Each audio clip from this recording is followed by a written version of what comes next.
우리는 계속해서 두세 살을 결박당한 채 로마 군인들에 의해서 안토니아 요새로 옮겨지던 바울이 자신을 죽이려고 했던 예루살렘의 유대인 군중들에게 행한 자기 변명을 듣고 있습니다. 다메섹 도상에서 부활의 주를 만나기 이전에 바울은 다른 사람에게 어떻게 살아야 하는지를 가르치는 삶을 살았습니다. 그러나 태양빛보다 더 밝은 주님을 뵙는 순간 그는 꼬꾸라지면서 주님 무엇을 하리까? 라면서 이제부터 자신이 어떻게 살아야 하는지를 겸손하게 묻고 있습니다. 이제까지 그의 모든 삶은 다른 사람들을 이끌어가는 삶이었습니다. 다메섹을 향해 갈 때만 해도 많은 사람들을 이끌고 갔습니다. 그러나 시력을 상실한 이제는 주님의 지시함을 받고 다른 사람들에 의해 이끌려 갑니다. 이런 사실에서 보여주는 것은 진정한 성도의 삶은 내 삶의 주인이 나 자신이 아니라 바로 예수 그리스도이심을 인정하는 것입니다. 예수를 믿기 이전에는 자기 몸을 자기 마음대로 할 수가 있었습니다. 세상 법망을 교묘히 피할 수만 있다면 온갖 못된 짓도 얼마든지 할 수 있습니다. 그것이 인간입니다. 그러나 예수를 믿고 나면 이러한 상황은 완전히 반전됩니다. 내 몸이고 내 생각이지만 내 뜻대로 할 수가 없습니다. 왜냐하면 우리의 구주가 되시는 예수님께서 우리를 주장하시기를 원하시기 때문입니다. 그리고 우리의 몸과 마음을 주장할 권리가 구주가 되시는 예수님에게 있기 때문입니다.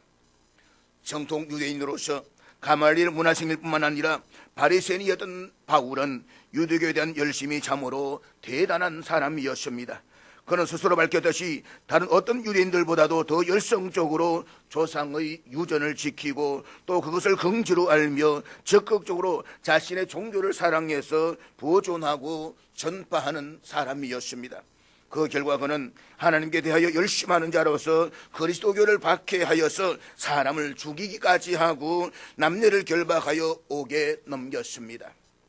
실로 다메섹에서 부활의 주님을 만나기 이전까지의 바울은 유대교의 광신도에 가까웠습니다. 만일 누군가가 자신하는 말을 믿지 못하겠다라고 한다면 대제사장과 공회 장로들에게 물어보면 된다라고 했습니다.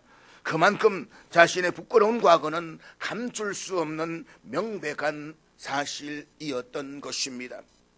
바울이 이처럼 부끄러웠던 자신의 과거를 이야기하는 것은 그때는 자신이 무지해서 그랬다는 것입니다. 그때는 그것이 하나님을 위한 일이라고 생각해서 했다는 것입니다. 그렇지만 다메섹에서 부활의 주님을 만난 이후 그때까지 자신의 모든 행위는 하나님을 대적하는 일이었음을 알았다는 것입니다. 그런 흥분해서 자신을 죽이려 달려드는 유대인 군중들도 이전에 자기처럼 무지해서 저렇게 행동하고 있다는 것을 알았습니다. 바울은 자기 변명을 통해서 자신을 유대인들의 군중들과 하나가 되려고 했습니다. 그래서 그들과 공통되는 점을 먼저 이야기했습니다. 그리고 저들이 지금은 뭐가 뭔지를 몰라서 흥분해 있지만 저들도 자기처럼 부활하신 예수님을 만나기만 하면 달라질 것이라고 확신했습니다. 그러므로 바울은 흥분한 유대인 군중들 향해서 이렇게 말합니다. 부모들이여, 형제들이여, 자식들이여, 하나님을 향한 여러분의 열심을 나도 압니다. 나도 다메섹 도상에서 부활의 주님을 만나기 이전에는 여러분보다 훨씬 더 열성적이었습니다. 어쩌면 예수님을 만나지 못했다라고 한다면 더 많은 사람들을 잡아서 옥에 가두고 죽였을 것입니다. 그리고 지금도 여러분과 함께 누군가를 향해서 죽여라고 소리를 지르고 있을 것입니다. 그렇지만 부활의 주님 만난 이후로 나는 사람을 죽이는 자가 아니라 사람을 살리는 자로 변했습니다. 그것은 전적으로 예수님 때문이었습니다. 여러분도 나처럼 예수님을 만나보십시오. 그리고 언젠가 한 줌의 흙으로 사라질 이 육체가 아니라 영원히 소멸되지 않는 인생을 사십시오. 지금 바울은 사랑하는 동족인 유대인들에게 이 말을 전하고 있습니다. 죄인 중에 괴수했던 바울이 주를 만난 이후 어인 중에 어인이 되었습니다. 공렬한 핍박자가 최고의 복음 전도자가 되었습니다. 복음을 철저하게 말달시키려 했던 그 사람이 오히려 복음을 위해서 자신의 생명조차 조금도 아까워하지 않게 되었습니다. 그가 이렇게 변화된 것은 전적으로 그리스도를 만났기 때문입니다. 따라서 바울은 자신에게 특별하게 다가오신 그 예수님을 흥분한 유대인들에게 소개해 주고 싶었습니다. 그리고 저들도 자기와 같이 예수 그리스도를 믿어서 구원 얻기를 간절히 바라고 있습니다. 지금 바울에게는 이 마음밖에 없습니다. 교회를 짓밟던 복도했던 자기에게만 주님의 구원, 그리고 자기 시력의 상실과 회복에 대해서 먼저 밝힌 바울의 자기 변명은 오늘의 본문 14절로 이어지고 있습니다. 우리 본문 14절 말씀 같이 읽도록 하겠습니다. 그가 또 이르되 우리 조상들의 하나님이 너를 택하여 너로 하여금 자기 뜻을 알게 하시며 그 어인을 보게 하시고 그 입에서 나오는 음성을 듣게 하셨으니, 본문에서 그는 주님의 지시하심을 받고 바울을 찾아와서 안수하여서 시력을 회복시켜준 아나니아를 일컫습니다. 그 아나니아가 바울에게만 주님의 구원을 구체적으로 설명해 주었습니다. 아나니아가 본문에서 언급하고 있는 문장의 주어는 우리 조상들의 하나님입니다. 바울은 당시에 사람들이 믿고 숭배하던 수많은 거짓 우상들로부터 주님을 구별하기 위해서 우리 조상들의 하나님이라고 조심스럽게 말하고 있습니다. 그리고 이것은 그동안 바울이 잘못 알아왔던 유대교와 또 하나님을 예루살렘 성전에 가둬두었던 유대인들의 거듭된 선민의식이 부이져낸 하나님의 우상이 아니었습니다. 아나니아가 바울에게 알려준 하나님은 아브라함과 이삭과 야곱을 부르셨던 그 하나님, 온 우주 만물을 주관하시는 살아계신 하나님이었습니다. 그 하나님이 지금 일어나고 있는 일에 대한 정인이 되게 하시려고 바울을 선택하셨다는 것입니다. 그런데 아나니아는 살아계신 하나님께서 바울에게 베풀어 주신 구원의 은혜를 네 단어로 설명하고 있습니다. 그 첫째는 하나님께서 바울을 택하여 주셨습니다. 바울이 먼저 하나님을 택한 것이 아니었습니다. 하나님께서 바울을 택하여 주셨습니다. 그러니까 다메섹 도상에서의 사건은 어느 인간에 의해서 주도적으로 되어진 일이 아닙니다. 주님께서 주도하셔서 되어진 일입니다. 하나님의 주권적인 역사가 이 위대한 작품을 이룬 것입니다. 결코 바울 자신의 선택이 아니었습니다. 자신의 지혜도 아닙니다. 자기가 그러하리라고 들은 것도 아닙니다. 바울은 이런 일이 일어날 것이라고는 꿈에도 상상하지 못했습니다. 바울 자신의 기대나 경험과 지식, 이런 것들은 아무 상관이 없습니다. 바울에게는 사실 아무런 선택 여지도 없었습니다. 하나님께서 그 바울을 택하시고 찾아와 주셨습니다. 하나님의 전적인 선택이었습니다. 그야말로 하나님의 강권하시는 은혜였습니다. 오늘 본문은 우리 조상들 하나님이 너를 택하여 라고 말씀을 합니다. 잊지 마십시오. 너희 무리들을 택하여가 아닙니다. 너를 개인적입니다. 개인적으로 너를 선택했다는 것입니다. 바울은 이 중요한 사실을 뒤늦게 깊이 있게 갖고 나서 갈라디아서 1장에서 이 선택은 은혜로운 선택이라고 말하면서 이렇게 말씀을 합니다. 내 어머니의 태로부터 나를 택정하시고 그의 은혜로 나를 부르신 이가. 유명한 말씀입니다. 이것은 개인적인 의의를 완전히 초월한 것입니다. 하나님께서는 나의 자격도 묻지 아니하십니다. 그리스도 안에서 저와 여러분 우리를 전적인 은혜로 선택하셨습니다. 사랑하는 여러분, 믿음의 성도들에게 참으로 중요한 것은 하나님의 저와 여러분을 은혜 가운데로 선택했다는 사실을 깨닫고 믿는 것입니다. 우리 주님께서도 요한복음 15장 16절에 이렇게 말씀하셨습니다. 너희가 나를 택한 것이 아니요 내가 너희를 택하여 세웠다. 그렇습니다. 우리 성도들 모두는 주님께서 먼저 택하여 세우신 존재들입니다. 우리가 먼저 예수님의 구주되심을 발견하고 또 그분의 인품과 능력에 매료되어서 그분을 따르기로 작정한 것이 아닙니다. 예수님께서 먼저 주도적으로 우리 한 사람 한 사람을 불러서 신이 선택하시고 제자와 친구와 백성으로 삼아주신 것입니다. 만약에 여러분에게 신앙의 자존감이 부족하다면 만왕의 왕이신 예수님이 여러분을 선택하셨다는 사실을 깨달음으로써 그 문제가 단번에 해결되어야만 합니다.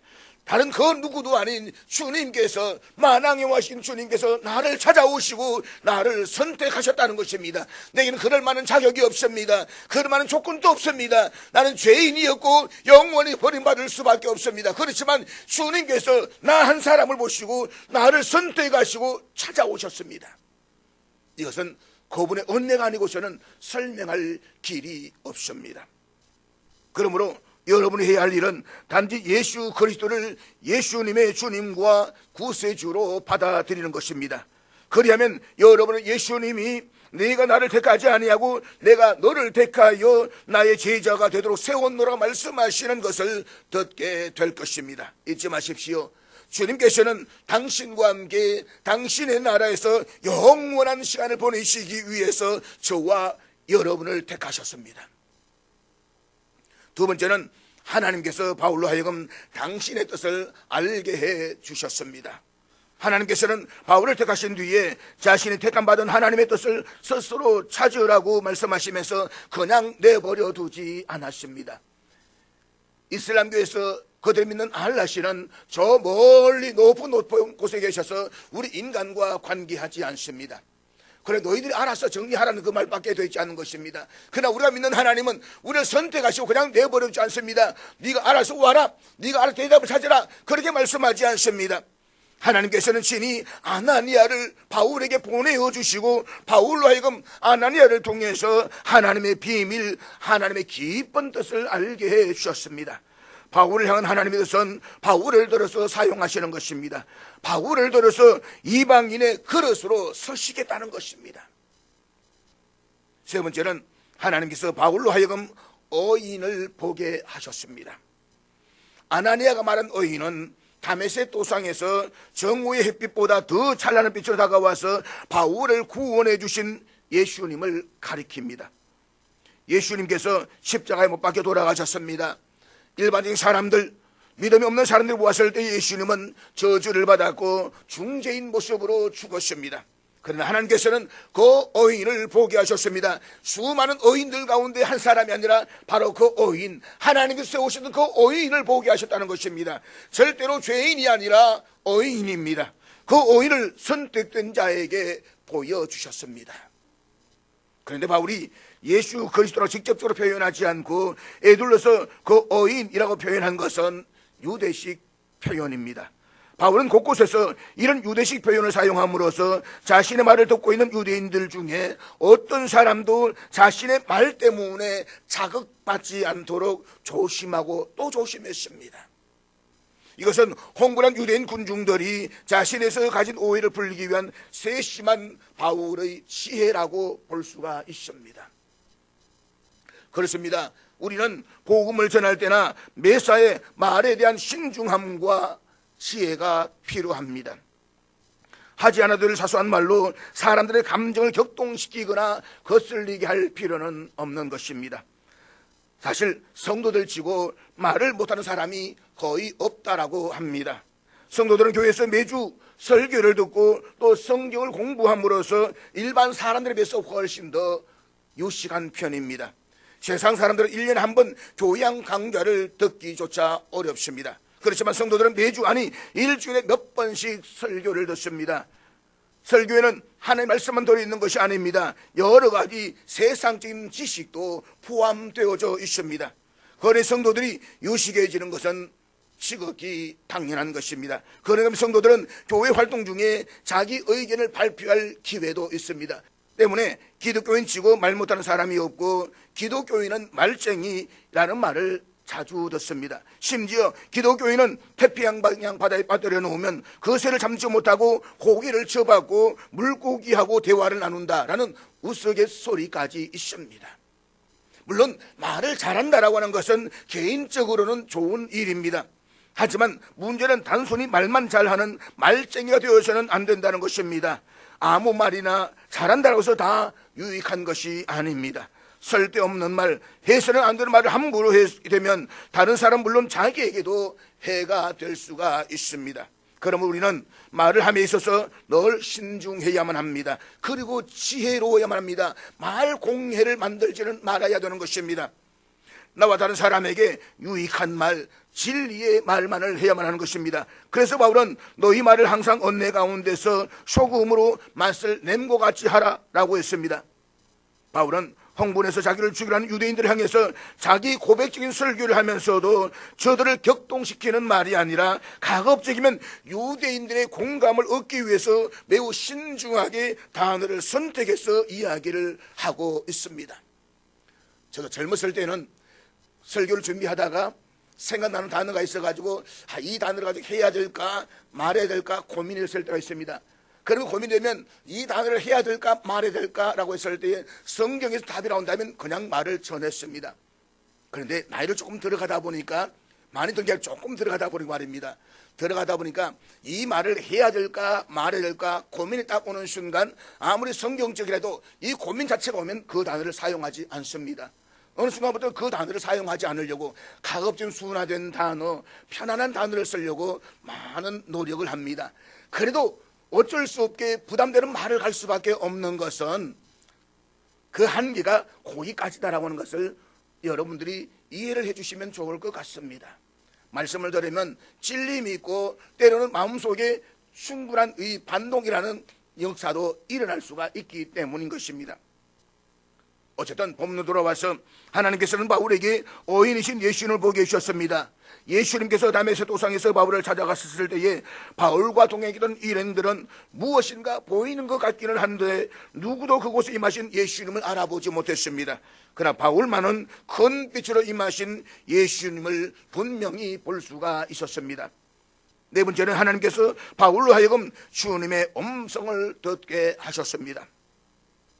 본문에서 우리말로 듣게 하셨으니 라고 번역된 헬라어는 앞서 9절에서 말씀을 드렸듯이 이해하다라는 뜻입니다. 그러니까 정오의 태양빛보다 더 찬란한 빛으로 오신 예수님께서 말씀하시는 그 소리를 바울과 함께 있던 다른 사람들도 무슨 소리를 듣기는 들었는데 그것이 무슨 의미인지를 이해하지 못했다는 것입니다. 하지만 바울은 네가 왜 나를 박해하느냐?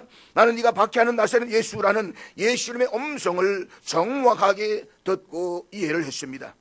그것은 결국 바울의 자기 의지나 노력의 결과가 아니었습니다. 하나님께서 바울에게 베풀으신 크고 놀라운 은혜였습니다. 하나님께서 바울을 택하시고 바울로 하여금 보게 하시고 바울로 하여금 알게 해주시고 바울로 하여금 듣게 해주신 것입니다.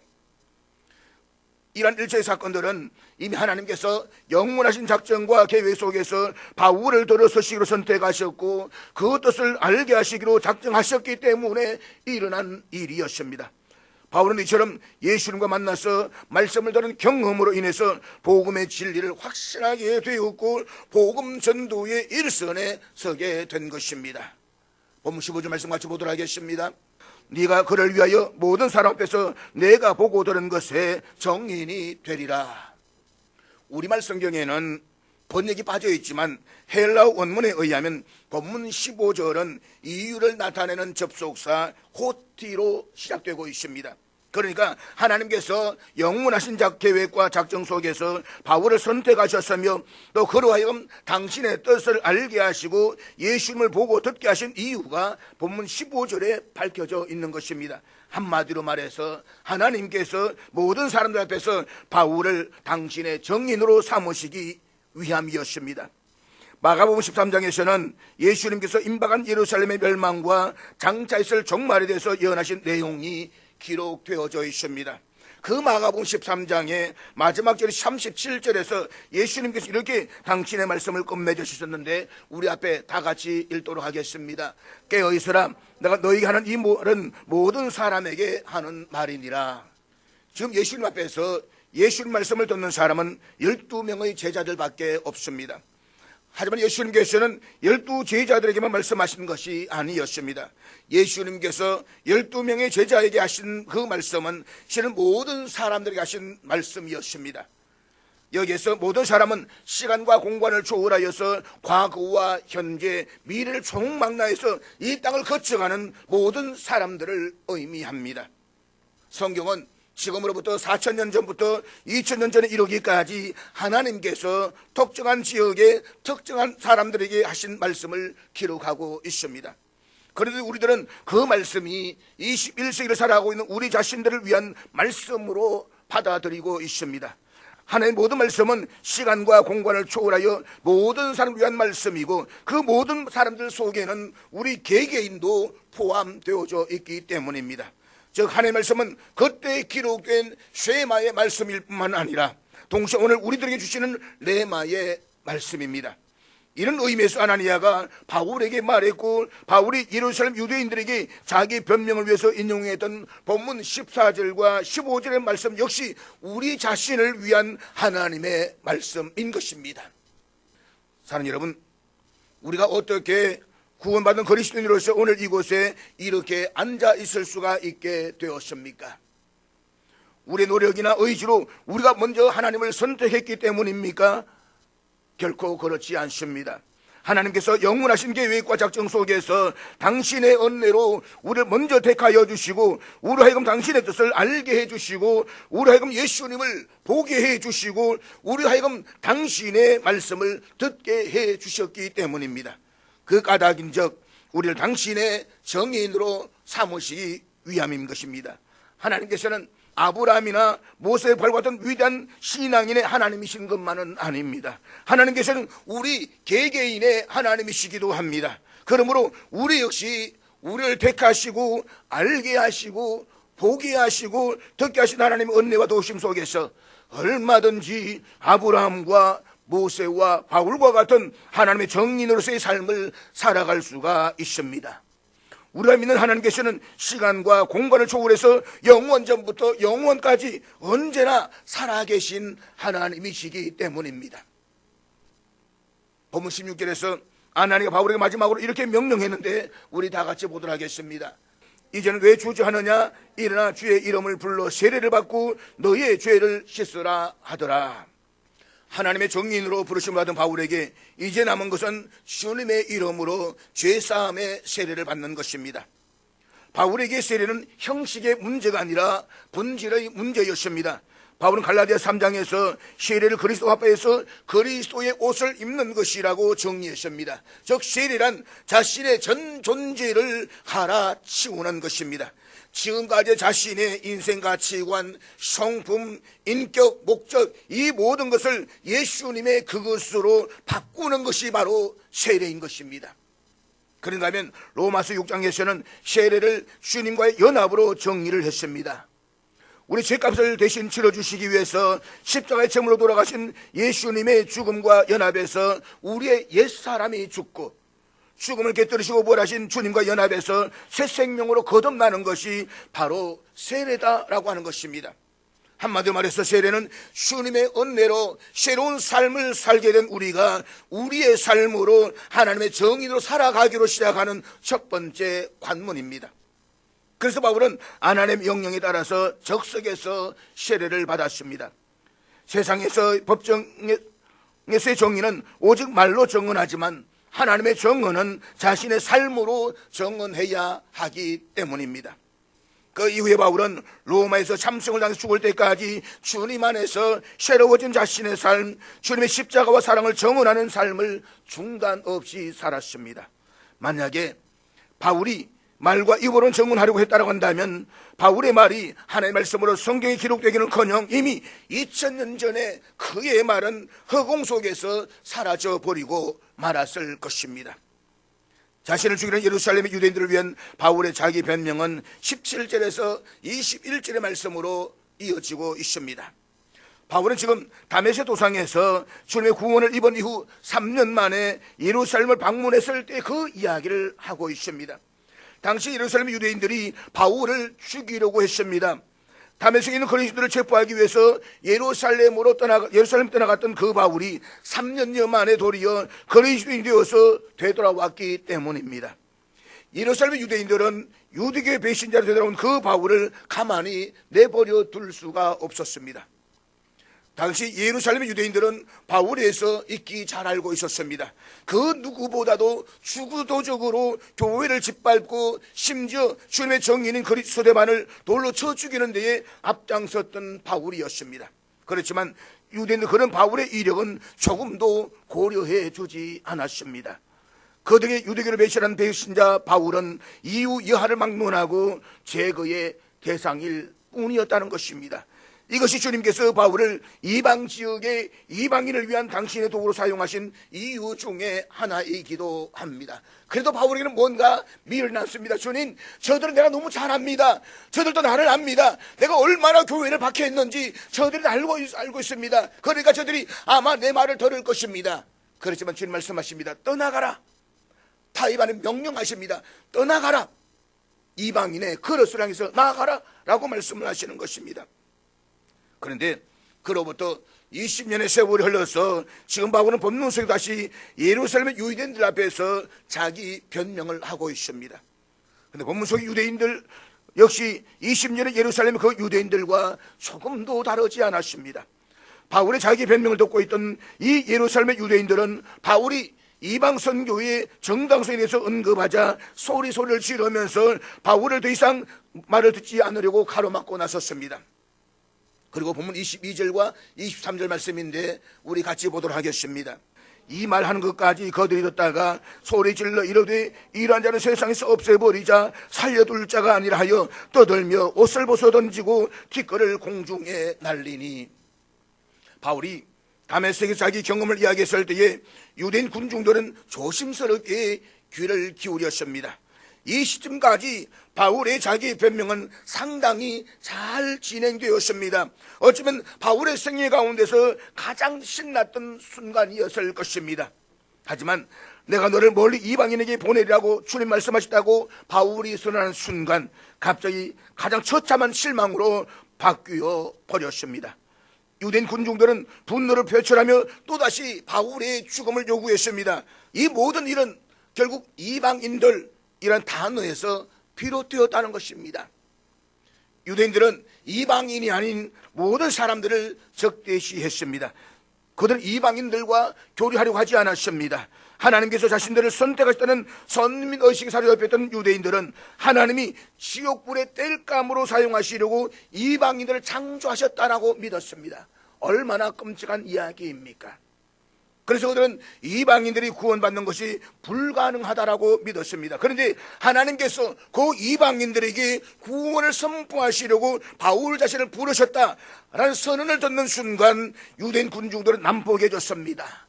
바울이 이방인의 단어를 입에 올리자마자 유대인 군중들이 분노를 뜯던 것은 이방인을 짐승처럼 부정스럽게 여겼던 유대인들의 독선적이고 거듭된 선민의식으로 인함이었습니다. 짐승처럼 부정한 이방인들도 구원의 대상이 된다는 말은 짐승처럼 부정한 이방인과 한 선민인 유대인 사이에 아무런 차이가 없음을 의미하기 때문입니다. 그렇게 예루살렘 유대인들은 그와 같은 바울의 자기 변명을 도저히 받아들일 수가 없었다는 것입니다. 바울의 입에서 이방인에 관한 말이 나오는 순간 그들은 느닷없이 고함을 지르고 옷을 벗어 던지고 티끌을 공중에 뿌렸습니다. 그들 그렇게 행동을 했던 것은 이방인이 구원을 받는다든지 하나님의 사랑을 받는다든지 하는 말은 차마 두 눈을 뜨고는 들을 수가 없다는 태도였습니다. 당시 최고의 신앙인이라고 자부하며 선민의식에 빠져있던 유대인들은 바울의 그 말이 결국 자신들을 모욕하는 소리로 들렸다는 것입니다. 결국 그들은 일제히 이러한 자는 세상에서 없애버리자 살려둘 자가 아니라고 소리를 지르면서 달려들었습니다. 한마디로 죽여버리자는 것입니다. 그리고 옷을 벗어 던지고 티끌을 공중에 날렸습니다. 이것은 극도의 분노를 표출하는 유대인들의 관습이었습니다. 이때 바울이 자기 자신의 말을 한 것이 아니었습니다. 바울은 다메섹 도상에서 자신을 찾아오신 주님으로 들었던 그 주님의 말씀, 다메섹의 아나니아로부터 전해 들었던 하나님의 그 말씀, 또 자신이 예루살렘 성전에서 기도할 때에 하나님께서 직접 말씀해 주셨던 하나님의 그 말씀을 유대인 군중들에게 전하고 있는 것입니다. 그 모든 말씀은 바울 한 개인을 위한 말씀이 아니었습니다. 하나님께서 바울에 주신 그 모든 말씀은 모든 사람을 위한 하나님의 말씀이었습니다. 즉 바울이 정언한 하나님의 말씀은 지금 바울 앞에 있는 예루살렘의 유대인들을 향한 하나님의 말씀이기도 했다는 것입니다. 예루살렘의 유대인들 가운데에 바울의 정언을 누구라도 자신을 향한 하나님의 말씀으로 받아들인다면 그 사람도 역시 하나님의 은혜 속에서 하나님의 정인으로 살아갈 수가 있을 것입니다. 하지만 그들은 일제히 이러한 자는 세상에서 없애버리자 살려둘 자가 아니라고 소리를 지르면서 바울을 죽여버리라고 했습니다.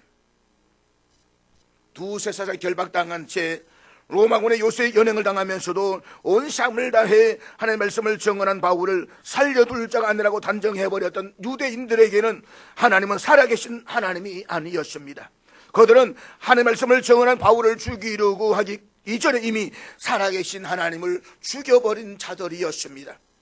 그들 믿는 하나님은 말씀을 통해서 당신을 계시하시는 살아계신 하나님이 아니라 옛날에 바울처럼 예루살렘 성전 안에 가두어 놓은 하나님의 우상, 하나님의 허상에 불과할 따름이었다는 것입니다. 그들이 정말 하나님이 살아계신 하나님이었다고 한다면 그렇게 행동할 수가 없는 것입니다. 사랑하는 여러분, 살아계신 하나님께서는 오늘도 당신의 말씀인 성경을 통해서 말씀하십니다. 요한복음 1장 1절의 말씀 정언처럼 하나님께서 말씀이시기 때문입니다. 말씀이신 하나님께서는 말씀 가운데 거하시고 말씀으로 말씀하십니다. 그러므로 누구든지 하나님 그 말씀을 쫓아 살려고 하는 사람이라면 그 사람에게 하나님은 살아계신 하나님이 틀림없습니다. 반면에 몸은 교회 다니면서도 삶이 하나님의 말씀을 쫓아 살려고 하지 않는다고 한다면 그 사람이 있어서 하나님은 결국 하나님이 살아있는 것이 아니라 오히려 수많은 우상들 가운데 하나일 뿐인 것입니다. 하나님 살아계심을 믿지 못한 사람이라면 구태여 하나님의 말씀을 쫓아 살아야 할 필요도 없습니다. 그렇지만 하나님이 살아계시는 하나님이심을 믿는다라고 한다면 하나님의 말씀을 쫓아 살아야 하는 것은 너무나도 당연한 것입니다. 그 말씀은 죽은 말씀이 아니라 살아있는 말씀이기 때문입니다. 요즘 한국교회 부패와 타락상에 대해서 염려하고 질타하는 또 비난하는 소리가 많이 들려옵니다. 예전엔 그래도 교회에 다니는 교인이라면 믿지 않는 사람들보다는 좀 더 깨끗하고 정직하다는 평가를 받아왔습니다. 배우자의 불륜이나 탈선에 관한 문제에 있어서도 믿지 않는 사람들보다 훨씬 더 나았습니다. 그렇지만 요즘에는 교회 교인들의 불륜이나 탈선 행위가 믿지 않는 사람들보다 낫다는 평가는 사라졌습니다. 하나님 믿는 사람들이나 믿지 않는 사람들이나 도덕적 삶에 대한 평가는 부끄럽게도 더 이상 의미가 없습니다. 다 똑같다 이 말입니다. 하지만 성경은 우리를 구원하신 하나님의 거룩하심을 쫓아서 거룩하게 구별된 삶을 살 것을 우리들에게 일관되게 요구하고 있습니다. 그럼에도 불구하고 몸은 교회에 다니면서도 삶으로는 아무렇지도 않게 불륜을 저지르고 탈선 행위를 한다면 그 사람이 하나님은 결코 살아계신 하나님이 아닙니다. 나아가 성경이 시간과 공간을 초월한 모든 사람을 위한 하나님의 말씀일 수도 없습니다. 그렇지 않고서 어떻게 자신의 삶으로 하나님의 말씀을 그렇게 짓밟을 수가 있겠습니까? 그런 사람은 하나님의 말씀을 정언하는 바울을 살려둘 자가 아니라고 그렇게 부정함으로써 결과적으로 하나님의 사랑을 부정했던 법론 속에 어리석은 유대인들과 아무런 차이가 없는 것입니다.